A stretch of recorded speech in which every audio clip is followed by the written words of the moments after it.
प्रिय विद्यार्थी साथियों, मध्य प्रदेश में जेल विभाग में जेल प्रहरी का पद होता है।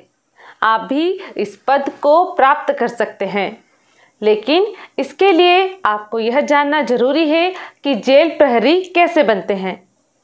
क्या कोई परीक्षा होती है? कौन इस पद के लिए पात्र है? इस वीडियो के माध्यम से हम आपको जेल प्रहरी पद के संबंध में संपूर्ण जानकारी उपलब्ध करवा रहे हैं। अलग अलग पदों और उनको प्राप्त करने की प्रक्रिया के बारे में आप जितना अधिक जानेंगे, उतना अधिक आप उसका लाभ उठाकर शीघ्र ही अपना करियर बना सकेंगे। आप अपने करियर की यात्रा के सच्चे साथी आपके अपने करियर एडवाइस चैनल को सब्सक्राइब कर दीजिए और नोटिफिकेशन प्राप्त करने के लिए बेल आइकॉन भी प्रेस कर दीजिए। अब मैं डॉक्टर मधुसूदन चौबे सर से अनुरोध करती हूँ कि हमारे दर्शकों को जेल प्रहरी के पद के बारे में जानकारी प्रदान करें। आप सभी को नमस्ते।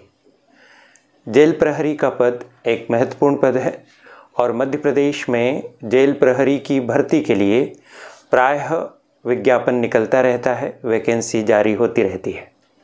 आइए हम इसके बारे में महत्वपूर्ण बातों को समझने की कोशिश करते हैं। जेल प्रहरी की नियुक्ति के लिए प्रोफेशनल एग्जामिनेशन बोर्ड यानी पीईबी के द्वारा समय समय पर परीक्षाएं ली जाती हैं और इस परीक्षा में सफल होने वाले युवक और युवतियां जेल प्रहरी के तौर पर मध्य प्रदेश के विभिन्न जेलों में सेवा देकर अपना योगदान देते हैं, साथ ही साथ अपना आर्थिक उपार्जन करके अपने जीवन का यापन भी करते हैं। जेल प्रहरी बनने के लिए कितनी योग्यता चाहिए, हम इस योग्यता को दो भागों में बांट लेते हैं। पहले भाग में हम शैक्षणिक योग्यता की चर्चा करते हैं और दूसरे भाग में शारीरिक मापदंड क्या तय किए गए हैं उन्हें भी समझ लेते हैं। जहाँ तक न्यूनतम शैक्षणिक योग्यता का प्रश्न है तो इसमें बहुत कम शिक्षा की अपेक्षा की गई है। केवल 10वीं उत्तीर्ण विद्यार्थी इसके लिए आवेदन कर सकते हैं। 10वीं यानी हाई स्कूल तक जिन्होंने न्यूनतम शिक्षा प्राप्त की होगी वे इस पद के लिए आवेदन करने के पात्र होंगे। ध्यान रखिए कि यह न्यूनतम शिक्षा है। यदि आपने इससे अधिक शिक्षा प्राप्त की है यानी 12वीं, ग्रेजुएशन, पीजी आदि तो आप आवेदन कर ही सकते हैं, लेकिन कम से कम हाई स्कूल होना चाहिए। तो यह वीडियो विभिन्न ग्रुप्स के माध्यम से जिन विद्यार्थियों तक पहुंच रहा है वो सब कॉलेज के विद्यार्थी हैं और जेल प्रहरी के पद के लिए पात्र हैं। साथियों, इसमें कम शिक्षा मांगी गई है, इसका मतलब ये नहीं कि यह पद महत्वपूर्ण नहीं है। यह पद बहुत ही महत्वपूर्ण है, इस बात को आप ध्यान रखिएगा।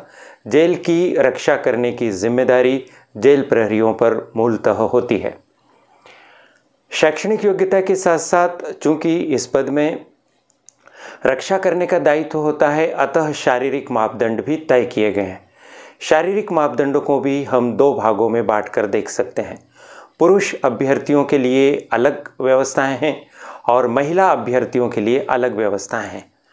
जहां तक पुरुष अभ्यर्थियों का प्रश्न है तो इसमें उनकी ऊंचाई कम से कम 165 सेंटीमीटर होना चाहिए, यानी उनकी जो लंबाई है वो कम से कम 165 सेंटीमीटर होनी चाहिए। आप जानते ही हैं कि 1 फीट में 30 सेंटीमीटर होते हैं और इस तरह से अगर आप देखें तो 5.5 फीट या इससे अधिक की लंबाई होने पर ही जो पुरुष अभ्यर्थी हैं इस पद के लिए आवेदन कर सकेंगे। न्यूनतम 165 है, अधिकतम 165 से ऊपर कितनी भी हो सकती है। पुरुष अभ्यर्थियों के लिए सीने का मापदंड भी तय किया गया है। सीना बिना फुलाए 83 सेंटीमीटर उनका होना चाहिए। तो यदि आप इस मापदंड पर खरा उतरते हैं लंबाई और सीने के हिसाब से तो आप इसकी तैयारी कर लीजिए। और यदि अभी आपका मापदंड इस तरह से ठीक ठाक नहीं है तो आप कोशिश कीजिए व्यायाम आदि के माध्यम से, ताकि आप इन मापदंडों को प्राप्त कर सकें। जहाँ तक महिला अभ्यर्थियों का प्रश्न है तो उनकी ऊंचाई या लंबाई का प्रावधान किया गया है और उनकी ऊंचाई होना चाहिए कम से कम 158 सेंटीमीटर। 158 सेंटीमीटर का मतलब होता है 5 फीट से और ज़्यादा ऊपर, क्योंकि 5 फीट में 150 सेंटीमीटर होगा और 158 सेंटीमीटर प्राप्त करने के लिए लगभग समझ लीजिए कि 4 इंच से थोड़ा सा कम इतना और चाहिए होगा। तो जो छात्राएं हाइट जिनकी अच्छी हैं वे इस पद के लिए प्रयास करने का काम कर सकती हैं। ये हो गए शारीरिक मापदंड की बात। अब हम यह जानने का प्रयास करते हैं कि और कोई योग्यताएं तय की गई हैं। तो इसकी अन्य जो योग्यताएं हैं उसमें कहा गया है कि आवेदक को भारत का नागरिक होना चाहिए। हाँ, नेपाल के नागरिक भी इसके लिए आवेदन कर सकते हैं। इसमें शब्दावली पर आप ध्यान दीजिए कि भारत का नागरिक इसके लिए आवेदन कर सकता है। यद्यपि यह मध्य प्रदेश में नियुक्ति होगी, लेकिन यह पद केवल मध्य प्रदेश के निवासियों के लिए ही सीमित नहीं है, बल्कि इसको संपूर्ण भारत के नागरिक इसके लिए आवेदन करके इसको प्राप्त करने का प्रयास कर सकते हैं। लेकिन यह ज़रूर है कि जो मध्य प्रदेश के मूल निवासी हैं उन्हें आरक्षण का लाभ मिलेगा। यदि वे आरक्षण वाले वर्गों में शामिल हैं और मध्य प्रदेश के मूल निवासी भी हैं तो वे आरक्षण का लाभ उठा सकेंगे। और जो मध्य प्रदेश के बाहर के विद्यार्थी हैं, यदि वे उनके राज्यों में आरक्षित वर्गों में आते भी होंगे तो भी मध्य प्रदेश में उन्हें अनारक्षित वर्ग के उम्मीदवारों की तरह ही समझा जाएगा। यह एक अंतर यहाँ पर दिखाई देता है। आयु सीमा कोई तय की गई है क्या? जी हाँ, आयु सीमा की बात कर लेते हैं तो इसमें न्यूनतम आयु सीमा जो रखी गई है वह है 18 वर्ष, यानी कम से कम 18 वर्ष हमारी आयु होनी चाहिए अगर हम इस पद के लिए आवेदन कर रहे हैं। अधिकतम आयु सीमा के संबंध में अलग अलग व्यवस्थाएं हैं। जैसे अनारक्षित वर्ग के जो पुरुष अभ्यर्थी हैं वे अधिकतम 33 वर्ष की आयु तक इस पद के लिए आवेदन कर सकते हैं। अनारक्षित वर्ग की महिला अभ्यर्थी और साथ ही साथ अनुसूचित जाति, जनजाति, अन्य पिछड़ा वर्ग आदि आरक्षित वर्ग के स्त्री और पुरुष अभ्यर्थी, उनके लिए 5 वर्ष की छूट है अधिकतम आयु में, अतः वे 38 वर्ष की आयु तक इस परीक्षा में शामिल हो सकते हैं। इसके साथ ही कुछ आवेदकों को प्रोत्साहन स्वरूप आयु सीमा में छूट दी गई है। इनके बारे में आप विस्तार से जानने के लिए हमसे संपर्क कर सकते हैं। तो ये हो गई आयु सीमा, काफ़ी इसमें अवसर हैं आपके पास। और यह देखा गया है कि कोविड-19 के काल को छोड़ दें तो प्राय 1-2 वर्षों में जेल प्रहरी की भर्ती के लिए विज्ञापन निकलते रहे हैं। अतः यदि आप ऐसा सोच लेते हैं कि आप इस पद के लिए कोशिश करेंगे तो आपके लिए अवसर आगामी दिनों में ज़रूर आएंगे। अवसरों को भुनाने के लिए यह आवश्यक है कि फोकस होकर आप अपनी पढ़ाई करें और अपनी तैयारी करें। सवाल यह उठता है कि तैयारी क्या करें? तो मैं आपको बताना चाहूँगा इस चैनल के माध्यम से कि जेल प्रहरी की भर्ती के लिए जो परीक्षा होती है वो 2 चरणों में विभक्त की जा सकती है। पहला चरण है लिखित परीक्षा और दूसरा चरण है शारीरिक प्रवीणता टेस्ट। पहले आपको लिखित परीक्षा उत्तीर्ण करनी होगी, उसको उत्तीर्ण अगर आप कर लेते हैं तो फिर आपका शारीरिक प्रवीणता परीक्षण होगा और उससे आपको गुजरना होगा। चलिए पहले अपन लिखित परीक्षा की बात कर लेते हैं।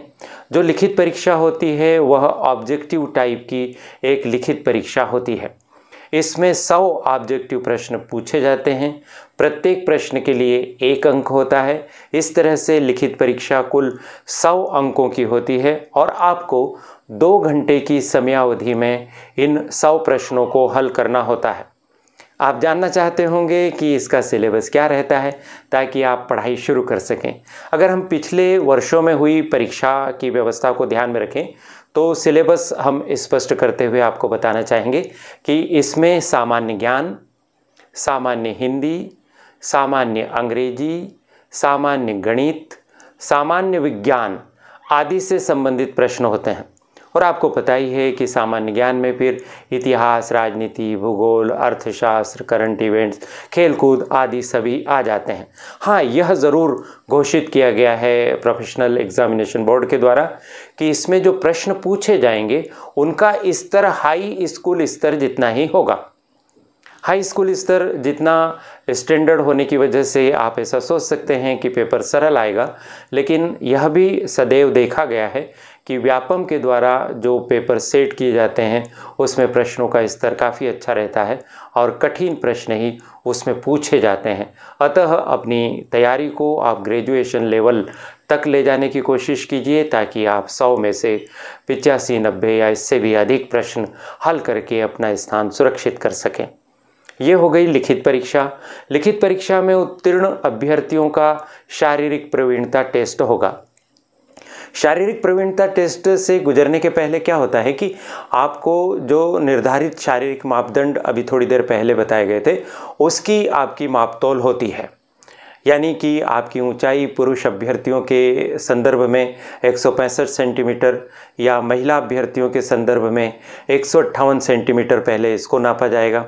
पुरुष अभ्यर्थियों के सीने की नाप भी की जाएगी और उसमें अगर आप परफेक्ट पाए जाते हैं तो आपको शारीरिक प्रवीणता टेस्ट से गुजारा जाता है। अन्यथा लिखित परीक्षा उत्तीर्ण करने के बावजूद भी अगर आप निर्धारित शारीरिक मापदंड नहीं रखते हैं तो आपको आगे बढ़ने में कठिनाई होगी।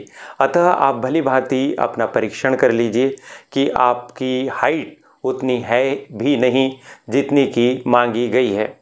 नहीं है तो आप कोशिश कीजिए और अपनी हाइट बढ़ाने का प्रयास कीजिए और हेल्थ को भी सुधारने की कोशिश कीजिए। अगर मान लीजिए आप लिखित परीक्षा उत्तीर्ण हो जाते हैं, शारीरिक मापदंड पर भी खरे हो जाते हैं, तो क्या होगा? तो जो शारीरिक प्रवीणता परीक्षण होगा उसमें आपसे कुछ एक्टिविटीज़ करवाई जाएगी। क्या क्या एक्टिविटीज़ करवाई जाएगी? कुल 2 एक्टिविटीज़ होती हैं। एक होती है दौड़ की और एक होती है गोला फेंक की। दौड़ने की एक्टिविटी में आपको 800 मीटर दौड़ाया जाता है। 800 मीटर दौड़ने के लिए आपको कितना समय दिया जाएगा यह अलग अलग वर्गों पर निर्भर करेगा। यानी पुरुष अभ्यर्थियों के लिए अलग समय सीमा है, महिला अभ्यर्थियों के लिए अलग समय सीमा है और भूतपूर्व सैनिक एवं होमगार्ड जो इस पद के लिए आवेदन कर रहे हैं उनके लिए अलग व्यवस्थाएं हैं। आइए जान लेते हैं अपन। 800 मीटर की दौड़ के लिए जो पुरुष अभ्यर्थी हैं उन्हें जो समय दिया जाएगा वह समय होगा 2 मिनट और 50 सेकंड के बराबर समय होगा। यानी 2 मिनट 50 सेकंड में आपको यह दौड़ पूरी करनी होगी। महिला अभ्यर्थियों को थोड़ा अधिक समय दिया जाएगा और यह समय होगा 4 मिनट का। यानी 4 मिनट में आपको अपनी दौड़ 800 मीटर की पूरी करनी होगी। भूतपूर्व सैनिक और होमगार्ड का जहाँ तक सवाल है उनके लिए 3 मिनट और 15 सेकंड की समय सीमा तय की गई है। इतनी समय सीमा में आपको 800 मीटर की दौड़ लगानी होगी। यदि आप दौड़ लगा लेते हैं निर्धारित समय सीमा में तब ही आपको गोला फेंकने की अनुमति मिलेगी। अगर आप दौड़ में ही विफल हो जाते हैं दुर्भाग्य से या अभ्यास आपने ठीक से नहीं किया तो आपको गोला फेंकने का अवसर भी नहीं मिलेगा। इसलिए आप जब भी किसी परीक्षा के बारे में अपने आप को तत्पर करें और सोचते हैं कि मैं यह लक्ष्य प्राप्त करूंगा तो निरंतर मेहनत की आवश्यकता होती है। हर क्षेत्र में जहाँ जहाँ से आपको परीक्षा से गुजरना होगा वहाँ वहाँ अपने आप को पूर्णतः तैयार करना होगा। यदि आप 800 मीटर की दौड़ को पूरी कर लेते हैं और अगले चरण पर पहुंचते हैं तो अब आपको गोला फेंकने का अवसर मिलेगा। कितना गोला फेंकना है इसके बारे में भी अलग अलग व्यवस्थाएं की गई हैं। जैसे अगर आप पुरुष अभ्यर्थी हैं तो आपको 20 फीट गोला फेंकना होगा और ये जो 20 फीट गोला आप फेंकेंगे ना, इस गोले का वजन होगा 7 किलो 200 ग्राम। यानी आपका गोला 20 फीट से या 20 फीट या 20 फीट से आगे तक पहुंचना चाहिए। महिला अभ्यर्थियों के संबंध में यदि हम बात करें तो उन्हें जो गोला फेंकने के लिए मिलेगा उस गोले का वजन होगा 4 किलोग्राम और उन्हें फेंकना होगा कम से कम 16 फीट तक गोला फेंकना होगा। और यह 16 फीट की दूरी या 20 फीट की दूरी काफ़ी अधिक होती है। गोला फेंकने में भी निरंतर अभ्यास की ज़रूरत होती है। भूतपूर्व सैनिक एवं होमगार्ड को कितना गोला फेंकना होगा तो इनके द्वारा फेंके जाने वाले गोले का वजन होगा 7 किलो 200 ग्राम और इन्हें 15 फीट गोला कम से कम फेंकना होगा। यदि आप इस तरह से फेंक लेते हैं तो आप शारीरिक प्रवीणता परीक्षण में सफल माने जाएंगे। अब चयन कैसे होगा? क्या चयन में लिखित परीक्षा और शारीरिक प्रवीणता परीक्षण दोनों के अंक जुड़ेंगे? नहीं, बिल्कुल नहीं। आपका अंतिम चयन लिखित परीक्षा के अंकों के आधार पर ही होगा। शारीरिक प्रवीणता परीक्षण केवल क्वालिफाइंग टेस्ट है। अगर इसको क्वालिफाई नहीं करेंगे तो लिखित परीक्षा बेकार हो गई। इसको क्वालिफाई कर लेने के बाद इस बात पर फाइनल सिलेक्शन निर्भर होगा कि आपका लिखित परीक्षा में किस तरह का प्रदर्शन रहा और कितने अच्छे अंक आप लाए। साफ जाहिर है कि आपको बहुत पढ़ाई करने की आवश्यकता होगी। विद्यार्थी साथियों, सामान्य ज्ञान की कोई सीमा नहीं होती है। न जाने कहाँ से प्रश्न पूछे जा सकते हैं। यदि आप प्रतियोगी परीक्षा के माध्यम से अपने जीवन का, अपने करियर का निर्माण करना चाहते हैं तो आपके पास सिर्फ और सिर्फ एक ही रास्ता है, और वह रास्ता है निरंतर पढ़ने का, अपने ज्ञान को समृद्ध करने का। और जेल प्रहरी जैसी वैकेंसी की अगर आप प्रतीक्षा करेंगे तो ऐसी स्थिति में आपका शारीरिक सौष्ठव वह भी बहुत अच्छा होना चाहिए। आप मैदान से जुड़े रहें, व्यायाम से जुड़े रहें, दौड़ आदि का अभ्यास निरंतर करते रहें। तो यदि इस वीडियो को सुनकर आपके मन में जेल प्रहरी बनने की इच्छा जागृत हुई तो करियर एडवाइस चैनल और इसकी संचालिका प्रीति गुलवानिया जी का परिश्रम सार्थक होगा। मुझे यह बात कहने का अवसर मिला, इसके लिए मैं चैनल और उसकी संचालिका प्रीति गुलवानिया जी का आभार प्रदर्शित करता हूं और आप सभी को आपके उज्जवल भविष्य के लिए शुभकामनाएं देता हूं। बहुत बहुत धन्यवाद सर। आशा है आपको यह वीडियो उपयोगी लगा होगा। जेल प्रहरी के पद के बारे में आप सभी कुछ जान गए हैं। बेहतर कल के लिए आज ही जुड़िए इस YouTube चैनल से, और ऐसे ही उपयोगी वीडियोस के लिए चैनल को तुरंत सब्सक्राइब करें, बेल आइकॉन भी पुश करें। हमारी मेहनत बनेगी आपकी सफलता का आधार। Best of luck.